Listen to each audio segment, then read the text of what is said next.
ರಾಜ್ಯ ರಾಜಕೀಯದಲ್ಲಿ ದೊಡ್ಡ ಮಟ್ಟದ ಸಂಚಲನಕ್ಕೆ ಕಾರಣವಾದಂತ ಪ್ರಕರಣ ಅಂತ ಹೇಳಿದ್ರೆ ಅದು ಮೂಡ. ಮುಖ್ಯಮಂತ್ರಿ ಸಿದ್ದರಾಮಯ್ಯನವರು ಇದೇ ವಿಚಾರವಾಗಿ ಕೋರ್ಟ್ ಮೆಟ್ಟಿಲು ಕೂಡ ಏರಿತು. ಹಾಗೆಯೇ ಮೈಸೂರಿನಲ್ಲಿ ಮೂಡಾದಲ್ಲಿ ಬ್ರಹ್ಮಾಂಡ ಭ್ರಷ್ಟಾಚಾರ ಪ್ರಕರಣಗಳಾಗಿವೆ. ಪ್ರಕರಣದಲ್ಲಿ ಡಿಜಿಟಲ್ ಸಾಕ್ಷಿ ನಾಶಕ್ಕೆ ಅಧಿಕಾರಿಗಳು ಮುಂದಾದ್ರೆ ಎನ್ನುವಂತ ಪ್ರಶ್ನೆ ಇದೆ. ಮೂಡ ಆಯುಕ್ತರ ನಿವಾಸದಲ್ಲಿದ್ದಂಥ ಸಿಸಿ ಕ್ಯಾಮೆರಾ ಹಾಗೆಯೇ ಡಿವಿಆರ್ ನಾಪತ್ತೆಯಾಗಿದೆ. 8 ಸಿಸಿ ಕ್ಯಾಮೆರಾಗಳು ಹಾಗೆಯೇ ಡಿವಿಆರ್ ತೆಗೆದುಕೊಂಡು ಹೋಗಿದ್ದಾರೆ ಅಧಿಕಾರಿ. ಹಿಂದಿನ ಆಯುಕ್ತರು ಅವುಗಳನ್ನು ತೆಗೆದುಕೊಂಡು ಹೋಗಿರುವಂಥ ಅನುಮಾನ ಕೂಡ ವ್ಯಕ್ತವಾಗ್ತಾ ಇದೆ. ಮೈಸೂರಿನ ಕುವೆಂಪು ನಗರದ ಆದಿಚುಂಚನಗಿರಿ ರಸ್ತೆಯಲ್ಲಿರುವಂಥ ಅಡ್ರೆಸ್ ವಿಳಾಸ ಸಿಸಿ ಕ್ಯಾಮೆರಾ ನಾಪತ್ತೆಯಾಗಿದೆ. ಇದರ ಹಿಂದೆ ಸಾಕಷ್ಟು ಅನುಮಾನ ವ್ಯಕ್ತವಾಗ್ತಾ ಇದೆ. ಹಿಂದೆ ಆಯುಕ್ತರು ಕಚೇರಿಗಿಂತ ಹೆಚ್ಚಾಗಿ ಇದೇ ನಿವಾಸದಲ್ಲಿ ಹೆಚ್ಚು ಕೆಲಸವನ್ನ ಮಾಡ್ತಾ ಇದ್ರು, ಕಾರ್ಯನಿರ್ವಹಣೆಯನ್ನ ಮಾಡ್ತಾ ಇದ್ದ ಬಗ್ಗೆ ಮಾಹಿತಿ ಕೂಡ ಇರುವಂಥದ್ದು.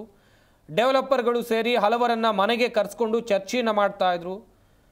ಬದಲಿ ನಿವೇಶನ, ತುಂಡು ಭೂಮಿ ಸೇರಿದಂತೆ ಹಲವು ವ್ಯವಹಾರಗಳಿಗೆ ಇದೇ ನಿವಾಸ. ನೀವೇನು ನೋಡ್ತಾ ಇದ್ದೀರಾ ದೃಶ್ಯಾವಳಿಗಳಲ್ಲಿ, ಇದೇ ಮನೆ ಕೇಂದ್ರ ಬಿಂದು ಆಗಿತ್ತು.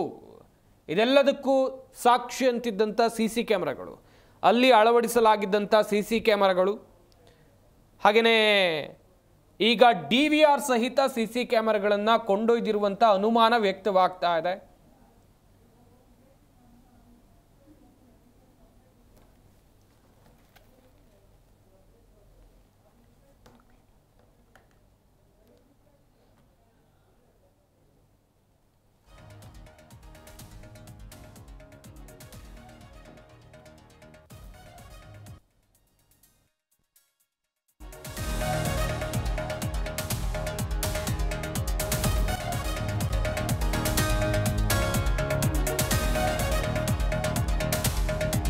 ಮೂಡಾ ಕೇಸ್ನಲ್ಲಿ ಬ್ರಹ್ಮಾಂಡ ಭ್ರಷ್ಟಾಚಾರ ಪ್ರಕರಣಕ್ಕೆ ಸಂಬಂಧಿಸಿದಂತೆ ಪ್ರಕರಣದಲ್ಲಿ ಡಿಜಿಟಲ್ ಸಾಕ್ಷಿಗಳ ನಾಶಕ್ಕೆ ಅಧಿಕಾರಿಗಳು ಮುಂದಾದ್ರೆ ಎನ್ನುವಂಥ ಪ್ರಶ್ನೆ ಇದೆ.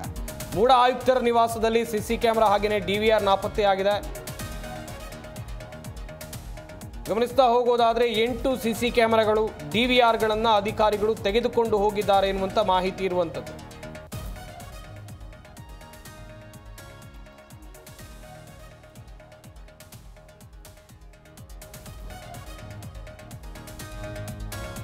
ಮೈಸೂರು ಮೂಡಾದಲ್ಲಿ ಬ್ರಹ್ಮಾಂಡ ಭ್ರಷ್ಟಾಚಾರ ಪ್ರಕರಣಕ್ಕೆ ಸಂಬಂಧಿಸಿದಂತೆ ಪ್ರಕರಣದಲ್ಲಿ ಡಿಜಿಟಲ್ ಸಾಕ್ಷಿ ನಾಶಕ್ಕೆ ಅಧಿಕಾರಿಗಳು ಮುಂದಾಗಿದ್ರ ಪ್ರಶ್ನೆ ಇದೆ. ಮೂಡಾ ಆಯುಕ್ತರ ನಿವಾಸದಲ್ಲಿದ್ದಂಥ ಸಿಸಿ ಕ್ಯಾಮೆರಾ ಹಾಗೆಯೇ ಡಿವಿಆರ್ ನಾಪತ್ತೆ ಆಗಿದೆ ಎನ್ನುವಂಥದ್ದು ಗೊತ್ತಾಗ್ತಾ ಇದೆ. 8 ಸಿಸಿ ಕ್ಯಾಮೆರಾಗಳು ಹಾಗೆಯೇ ಡಿವಿಆರ್ ತೆಗೆದುಕೊಂಡು ಹೋಗಿದ್ದಾರೆ ಅಧಿಕಾರಿಗಳು. ಹಿಂದಿನ ಆಯುಕ್ತರು ಅವುಗಳನ್ನು ತೆಗೆದುಕೊಂಡು ಹೋಗಿರುವಂಥ ಬಗ್ಗೆ ಅನುಮಾನ ಇದೆ. ಮೈಸೂರಿನ ಕುವೆಂಪು ನಗರದ ಆದಿಚುಂಚನಗಿರಿ ರಸ್ತೆಯಲ್ಲಿರುವಂಥ ನಿವಾಸ ಇದು. ಸಿಸಿ ಕ್ಯಾಮೆರಾ ನಾಪತ್ತೆ ಹಿಂದೆ ಸಾಕಷ್ಟು ಅನುಮಾನ ವ್ಯಕ್ತವಾಗ್ತಾ ಇದೆ.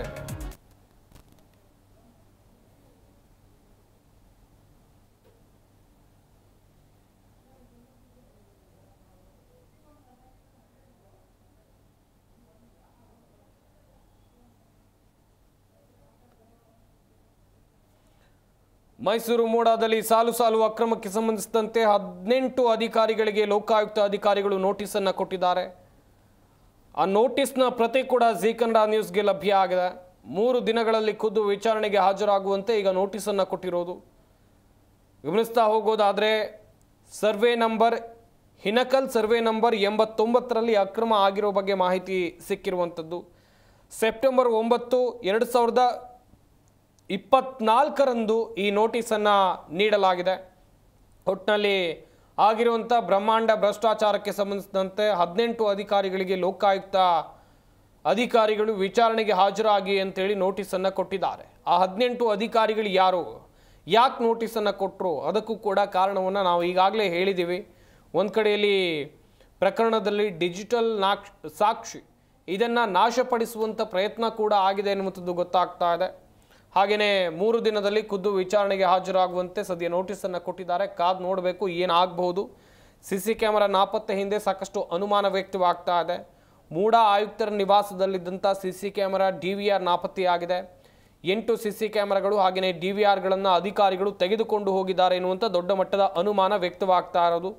ಕಾದು ನೋಡಬೇಕು ಎಲ್ಲಿ ಹೋಯ್ತು ಸಿಸಿ ಕ್ಯಾಮೆರಾ, ಡಿವಿಆರ್ ಸಮೇತ ಯಾರು ಎತ್ಕೊಂಡು ಹೋದ್ರು, ಯಾಕೆ ಎತ್ಕೊಂಡು ಹೋದ್ರು, ಕಚೇರಿ ಬಿಟ್ಟು ನಿವಾಸದಲ್ಲಿ ಯಾಕೆ ಕೆಲಸವನ್ನ ಮಾಡ್ತಾ ಇದ್ರು ಅದು ಕೂಡ ಗೊತ್ತಾಗಬೇಕಿದೆ.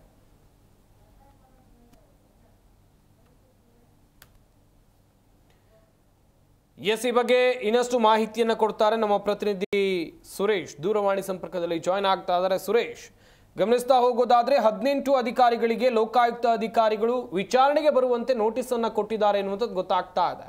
ಯಾರು ಆ 18 ಅಧಿಕಾರಿಗಳು? ನೀಲಿ ನೋಟಿಸ್ ಕೊಡೋ ಕಾರಣ ಏನು? ಸಂಪತ್, ಪ್ರಮುಖವಾಗಿ ಮೂಡಾದಲ್ಲಿ ಸಾಲು ಅಕ್ರಮ ನಡೀತಾನೆ ಇದೆ.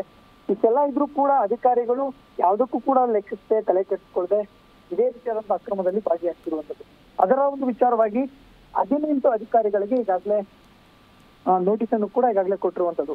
ಯಾಕೆ ಅಂತಂದ್ರೆ ಕಾರಣವನ್ನು ಕೂಡ ಹೇಳಿದರೆ ಮಾತ್ರ ಅಲ್ಲ, 3 ದಿನದಲ್ಲಿ ಖುದ್ದು ವಿಚಾರಣೆಗೆ ಹಾಜರಾಗಬೇಕು ಅನ್ನೋ ಸೂಚನೆಯನ್ನು ಕೂಡ ಈಗಾಗಲೇ ಕೊಟ್ಟಿರುವಂತದ್ದು. ಅಂದ್ರೆ ವಿಜಯನಗರದ 2ನೇ ಹಂತದ ಬಡಾವಣೆಯಲ್ಲಿ ಬರೋಬ್ಬರಿ 7 ಎಕರೆ 18 ಗುಂಟೆ ಜಮೀನೇನಿದೆ, ಇದು ಸಾಕಷ್ಟು ವಿವಾದ ಆಗಿತ್ತು. ಸೊ ಇದರ ಒಂದು ಸಂಬಂಧವಾಗಿ ಇನ್ಸಲ್ಟ್ ಪಂಚಾಯಿತಿಯಿಂದ ಪ್ರಾಧಿಕಾರದ ಅನುಮತಿಯನ್ನ ಪಡೆಯದೆ ಸುಳ್ಳು ದಾಖಲೆಗಳನ್ನ ಸೃಷ್ಟಿ ಮಾಡಿ ಬಡಾವಣೆಯನ್ನ ನಿರ್ಮಾಣ ಮಾಡ್ತಾರೆ. ಬರೋಬ್ಬರಿ 350 ನಿವೇಶನಗಳನ್ನ ಇನ್ಕಲ್ನ ಪಂಚಾಯಿತಿಯಲ್ಲಿ ಆ ಸಂದರ್ಭದಲ್ಲಿ ಅಂದ್ರೆ 2017ರಲ್ಲೇ ಈ ಒಂದು ಕ್ರಮ ಕೂಡ ಆಗಿರುತ್ತೆ. ಇದ್ರೂ ಕೂಡ ಆರ್ಟಿಐ ಕಾರ್ಯಕರ್ತ ಗಂಗರಾಜ್ ಅವರು ಈ ಕುರಿತು 2017ರಲ್ಲೇ ಇದರ ಒಂದು ಪ್ರಕರಣವನ್ನು ಕೂಡ ದಾಖಲಿಸ್ತಾರೆ. ಅಷ್ಟಾದ್ರೂ ಕೂಡ ಯಾವ್ದ್ರ ಬಗ್ಗೆ ತಲೆ ಕೆಡಿಸ್ಕೊಳ್ಳೋದಿಲ್ಲ. ಆದ್ರೆ 2022ರಲ್ಲಿ ಇದ್ರ ಬಗ್ಗೆ ACBಯಲ್ಲಿ FIR ಕೂಡ ಆಗುತ್ತೆ. ಸದ್ಯ ಈಗ ACBಯಿಂದ ಲೋಕಾಯುಕ್ತಕ್ಕೆ ಈಗಾಗಲೇ ಕೇಸ್ ಕೂಡ ವರ್ಗಾವಣೆ ಆಗಿದೆ. ಪ್ರಾಧಿಕಾರದ ಆಸ್ತಿಯನ್ನ ರಕ್ಷಣೆ ಮಾಡಿಕೊಳ್ಬೇಕಾದ ಅಧಿಕಾರಿಗಳು ಈ ರೀತಿಯಾಗಿ ಬೇಜವಾಬ್ದಾರಿಯನ್ನು ತೋರಿದ್ದಾರೆ. ಹಾಗಾಗಿ ಖುದ್ದು 18 ಅಧಿಕಾರಿಗಳು ಅಂದ್ರೆ ಈ ಒಂದು ಪ್ರಕರಣದಲ್ಲಿ ಯಾರು ಅದನ್ನ ಟೌನ್ ಪ್ಲಾನಿಂಗ್ ಅನ್ನ ಮಾಡಿದ್ರು, ಜೊತೆಗೆ ಪ್ಲಾನಿಂಗ್ ನ ಸಂದರ್ಭದಲ್ಲಿ ಯಾರ್ಯಾರು ಖಾತೆಯನ್ನ ಮಾಡ್ತಿದ್ರು, ಸೊ ಆ ಸಂದರ್ಭದಲ್ಲಿ ಖಾತೆಯನ್ನ ಮಾಡ್ಕೊಂಡಂತ ಅಧಿಕಾರಿಗಳು ಯಾರು, ಅದಕ್ಕೆ ಸೈನ್ ಹಾಕ್ದವ್ರು ಯಾರು, ಆ ಸಂದರ್ಭದಲ್ಲಿ ಆ ಫೈಲ್ಗಳನ್ನ ಮೂವ್ ಮಾಡಿದವ್ರು ಯಾರು, ಇವ್ರು ಎಲ್ಲರನ್ನೂ ಕೂಡ ಸೇರಿಸಿ 18 ಜನರಿಗೆ ಈಗಾಗಲೇ ನೋಟಿಸ್ ಅನ್ನು ಕೂಡ ಕೊಟ್ಟಿರುವಂತದ್ದು. ಖುದ್ದು ಹಾಜರಾಗಿ 3 ದಿನದ ಒಳಗಾಗಿ ಹಾಜರಾಗಿ ಹೇಳಿಕೆಯನ್ನು ಕೂಡ ಕೊಡಬೇಕು ಅನ್ನೋ ಮಾತನ್ನು ಕೂಡ ಲೋಕಾಯುಕ್ತ ಅಧಿಕಾರಿಗಳು ಸೂಚನೆ ಕೊಟ್ಟಿರುವಂತದ್ದು. ಈಗಾಗಲೇ ಲೋಕಾಯುಕ್ತಕ್ಕೆ ಹೊಸ ಅಧಿಕಾರಿಗಳು ಕೂಡ ಬಂದಿದ್ದಾರೆ. ಹಾಗಾಗಿ ಅವರು ಯಾವ ರೀತಿಯಾಗಿ ಪ್ರಕರಣವನ್ನ ಕೈಗೆತ್ಕೋತಾರೆ, ಜೊತೆಗೆ ಪ್ರಕರಣದಲ್ಲಿ ಯಾರ್ಯಾರಿದ್ದಾರೆ ಅವ್ರನ್ನೆಲ್ಲವೂ ಕೂಡ ಬೆಂಡೆತ್ತುವಂತ ಕೆಲಸವೂ ಕೂಡ ಆಗತ್ತೆ. ಇದರ ಜೊತೆಗೆ ಮೂಡಾದ ಮತ್ತೊಂದು ಪ್ರಕರಣದಲ್ಲಿ ನೋಡೋದಾದ್ರೆ ಇಡೀ ಮೂಡಾದ ಒಂದು ಬ್ರಹ್ಮಾಂಡ ಭ್ರಷ್ಟಾಚಾರ ಏನಿದೆ, ಇದರ ಒಂದು ಡಿಜಿಟಲ್ ಸಾಕ್ಷಿ ನಾಶಕ್ಕೂ ಕೂಡ ಅಧಿಕಾರಿಗಳು ಮುಂದಾಗಿದ್ದಾರಾ ಅನ್ನೋ ಪ್ರಶ್ನೆಗಳು ಕೂಡ ಈಗಾಗಲೇ ಕಾಡ್ತಾ ಇದೆ. ಯಾಕಂದ್ರೆ ಈ ಇಂದಿನ ಮೂಡ ಆಯುಕ್ತರಾಗಿದ್ದಂತ ದಿನೇಶ್ ಕುಮಾರ್ ಅವರು ಏನಿದ್ರು, ಆ ಸಂದರ್ಭದಲ್ಲಿ ತಮ್ಮ ಅಧಿಕೃತ ಆಯುಕ್ತರ ನಿವಾಸದಲ್ಲಿ ಸಾಕಷ್ಟು ಸಭೆಗಳನ್ನ ಮಾಡ್ತಿದ್ರು. ಯಾವುದೇ ಒಂದು ಫೈಲ್ಗಳನ್ನ ಮೂವ್ ಮಾಡ್ಬೇಕು, ಡೆವಲಪರ್ಗಳಿದ್ರು, 50-50 ಅನುಪಾತ, ಬದಲಿ ನಿವೇಶನ ಇದೆಲ್ಲವನ್ನು ಕೂಡ ತಮ್ಮ ನಿವಾಸದಲ್ಲೇ ಕೂಡ ಮಾಡ್ಕೊಂಡಿದ್ರು. ಹಾಗಾಗಿ ಆ ಸಂದರ್ಭದಲ್ಲಿ ಸಾಕಷ್ಟು ಸಾಕ್ಷಿಗಳು ಕೂಡ ಕ್ಯಾಮ್ರಾದಲ್ಲಿ ಸೆರೆಯಾಗಿತ್ತು. ಆದ್ರೆ ಇದೆಲ್ಲವನ್ನು ಕೂಡ ಈಗಾಗಲೇ CVR 8 ಕ್ಯಾಮ್ರಾ ಎಲ್ಲವನ್ನು ಕೂಡ ಈಗಾಗಲೇ ಮಿಸ್ ಆಗಿದೆ. ಈ ಹಿಂದಿ ಪ್ರೆಸಿಡೆಂಟ್ ರಘುನಂದನ್ ಅವ್ರು ಏನಂದ್ರೆ ಪ್ರಸ್ತುತ ಮೂಡ ಆಯುಕ್ತರು, ಹೊಸದಾಗಿ ಬಂದಿರುವಂತವ್ರು. ಸೊ ಅವರು ಈ ಬಗ್ಗೆ ನನಗೆ ಗೊತ್ತಿಲ್ಲ, ಆದ್ರೆ ಮನೆಯ ಒಂದು ರಿನೋವೇಷನ್ ಕಾರ್ಯ ನಡೀತಾ ಇದೆ. ಹಾಗಾಗಿ ಇದು ಏನಾಗಿದೆ ಅನ್ನೋದ್ರ ಬಗ್ಗೆ ನಾವು ಕೂಡ ಮುಂದಿನ ದಿನಗಳಲ್ಲಿ ಒಂದು ತನಿಖೆಯನ್ನು ಕೂಡ ಮಾಡ್ತೀವಿ ಅನ್ನೋ ಮಾತನ್ನು ಕೂಡ ಹೇಳಿದ್ದಾರೆ. ಆದ್ರೆ ಈಗ ಏನಾಗಿದೆ ಅನ್ನೋದ್ರ ಬಗ್ಗೆ ಸಾಕಷ್ಟು ಸಾಕ್ಷಿ ನಾಶ ಆಗ್ಬಹುದಾ ಅನ್ನೋ ಪ್ರಶ್ನೆಗಳು ಕೂಡ ಸಾರ್ವಜನಿಕ ವಲಯಗಳಲ್ಲಿ ಈಗಾಗಲೇ ಚರ್ಚೆ ಆಗ್ತಿರುವಂತದ್ದು. ಒಟ್ಟಾರೆ ಇಡೀ ಮೂಡಾದ ಒಂದು ಪ್ರಕರಣ ದಿನದಿಂದ ದಿನಕ್ಕೆ ಮತ್ತೊಂದು ಮಜಲುಗಳನ್ನ ಪಡ್ಕೊಳ್ತಾ ಹೋಗ್ತಾ ಇದೆ. ಈ ಪ್ರಕರಣಗಳನ್ನ ಪಡ್ಕೊಳ್ತಾ ಹೋಗ್ತಾ ಸಂದರ್ಭದಲ್ಲೇ ದಿನಕ್ಕೊಂದು ಹಗರಣ, ಅಕ್ರಮ ಎಂಬಂತೆ ಸಾಕಷ್ಟು ಪ್ರಕರಣಗಳು ಕೂಡ ಬೆಳಕಿಗೆ ಬರ್ತಿರುವಂತದ್ದು. ಒಂದು ರೀತಿಯಲ್ಲಿ ವಿಪರ್ಯಾಸ ಅಂತ ಹೇಳ್ಬೋದು. ಯಾಕಂದ್ರೆ ಸಾಕಷ್ಟು ಮಂದಿ CA ನಿವೇಶನ ಬೇಕು, 50-50 ಅನುಪಾತ ಬೇಕು ಅಂತೇಳಿ 10 ವರ್ಷಗಳಿಂದ ಕಾಯ್ತಿದ್ದಾರೆ. ಯಾರಿಗೂ ಆಗದಿರುವಂತ ಸೈಟ್ಗಳು ಕೇವಲ 1 ದಿನ, 7 ದಿನ, 1 ತಿಂಗಳು, 15 ದಿನಗಳಲ್ಲಿ ಅವರಿಗೆ ಕೊಡ್ತಾರೆ ಅಂತಂದ್ರೆ ಮೂಡ ಎಷ್ಟರ ಮಟ್ಟಿಗೆ ಹಗರಣ ಮತ್ತೆ ಅಕ್ರಮಗಳ ಸರಮಾಲೆಯಲ್ಲಿ ಸಿಕ್ಕೊಂಡಿದೆ ಅಂತೇಳಿ ಈ ಒಂದು ಪ್ರಕರಣಗಳಿಂದ ತಿಳಿತಾ ಹೋಗುತ್ತೆ. ಥ್ಯಾಂಕ್ ಯು ಸುರೇಶ್, ತಮ್ಮೆಲ್ಲ ಡೀಟೇಲ್ಸ್ಗಾಗಿ.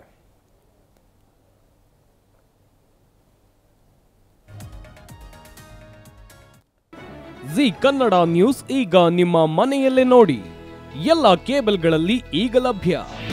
ನಿಮ್ಮ ನೆಚ್ಚಿನ ಜಿ ಕನ್ನಡ ನ್ಯೂಸ್ ಈಗ ಸನ್ ಡೈರೆಕ್ಟ್ ನಲ್ಲಿ number 292, Tata play number 1664, Jio TV number 1334, NXT digital number 30, in cable number 30, city networks 51, U digital number 162, GTPL number 17, Rockline telecommunications number 42, Shri Basaveshwara cable number 168, rural cable network 60, Vinayaka digital 57, Abhishek cable 821, city channel 53, Siddeshwara cable network 57, V4 digital Infotech 628, Surya digital networks 53, Gajanan digital number 836, Malnad infotech private limited number